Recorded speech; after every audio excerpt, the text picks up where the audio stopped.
The last interval that we are finally going to discuss is the octave, and thankfully this one's pretty simple. You're not going to have too much of an issue with this one. However, do remember there's a little bit more about intervals that we want to talk about after we master the octave, so do check up on the 2 videos following this one about descending intervals and then some final thoughts on this entire topic. So the octave is pretty simple. It is 12 half steps, or 12 frets.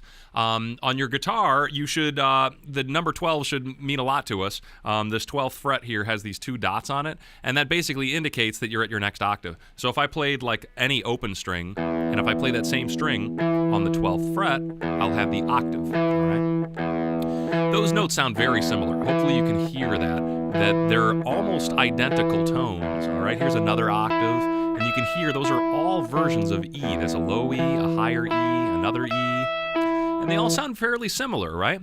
Now, mathematically, it is important to kind of note that when you do an octave, you're just doubling the frequency of the pitch. So, for example, let's say this note was 100 hertz. Let's say the string was shaking 100 times a second. When I play this octave, it's now shaking at 200 times a second.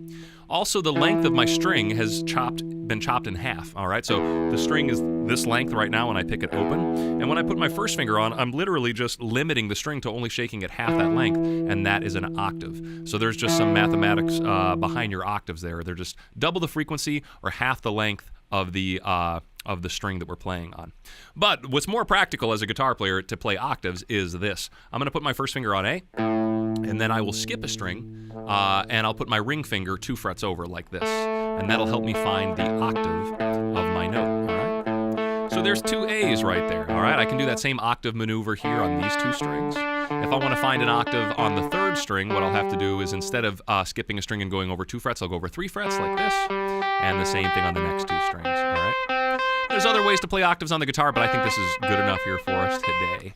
And what does it sound like? Well, like I said, it should sound pretty smooth. You shouldn't hear a lot of difference between these notes. They should sound almost identical, just one is higher and one is lower. I know that sounds silly, but I mean, spend some time playing with octaves, especially on the piano. They might glide a little bit easier. But either way, I want you to hear that, and I want you to play around with the octave sounds to hear and kind of feel how similar a note sounds to its octave. There are some songs I would recommend using to kind of know what an octave sounds like, just from, comparing it to something else. The common one that people use is Somewhere Over the Rainbow. Somewhere Over the Rainbow starts off with an octave. Somewhere over the rainbow. The one I like using is My Sharona, is all octaves. My Sharona. Also, Immigrant Song by Led Zeppelin. Solid octaves right there. And we can also think of Killing in the Name Of by, that band, Rage Against the Machine. So that's, all